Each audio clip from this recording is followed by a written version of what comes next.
Elisa, would you like to share? Alyssa, sorry.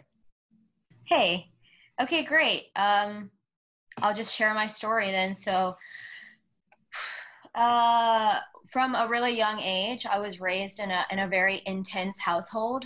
My sister and I, we used to call it strict.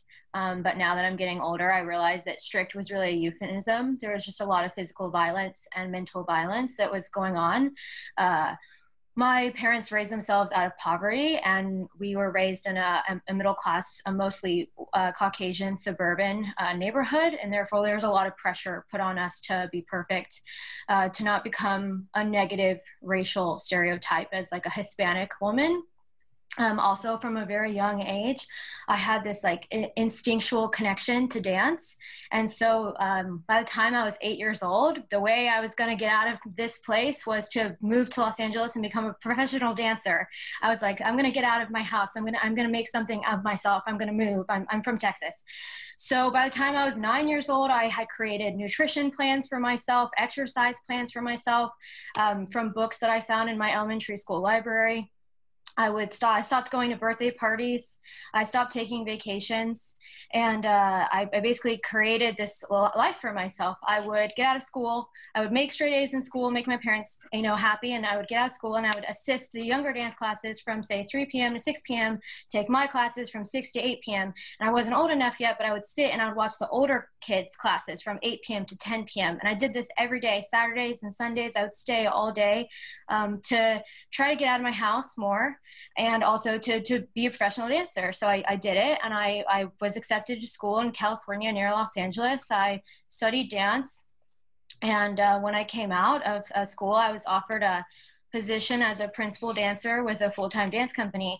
And I was offered this position as a principal dancer, and I became a principal dancer, a principal tap dancer, classically trained and everything else too. But the problem was I had $30,000 in student loan debt, $30,000 in credit card debt, and my pay for being a dancer is $400 a week.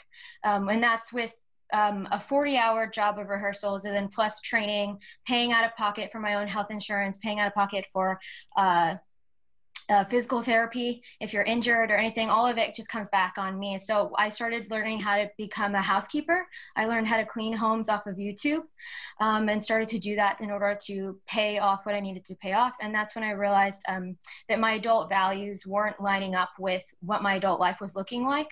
I'm passionate about social justice and making the world a better place.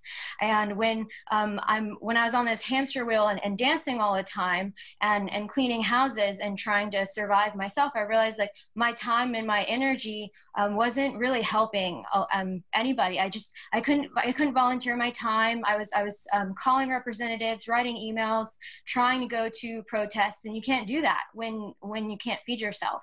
I couldn't do that. Sorry, I don't want to speak for anybody else. I couldn't do it. I didn't have the time or the energy, and I didn't have the money. In terms of like trying to create like a dance show for like benefit, dancers already don't have a lot of time and a lot of money, and to put them in that resource was never working out for me. So I just decided I needed to basically prove to myself that I needed to just rewire, and start studying. And the LSAT brings me so much joy, which sounds really weird. It's also extremely lonely, which is why I'm here. But I found myself here with COVID back at my parents' house, and physical violence is back with COVID. So I'm losing track of days and weeks. And so I keep telling myself that if I've done it once before, being such a little girl, I don't know how she did it, but she did it. And so I'm just trying to figure out how to do that again. And that's it. Alyssa, would you like to go?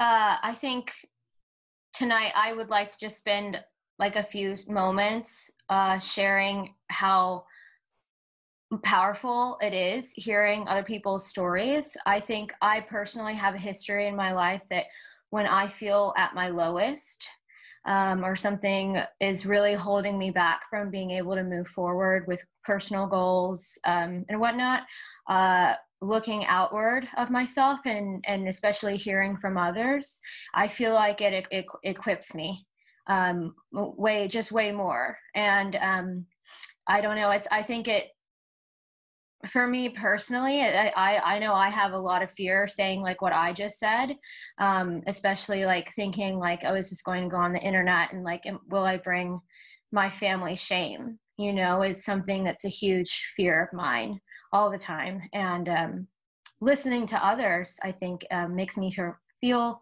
more powerful and safe. So thanks, everyone. Thanks for tuning into the show. Please subscribe if you haven't done so already to be notified of new episodes as I release them. And feel free to reach out if you need anything at all as you move forward with your prep. I'm happy to help however I can.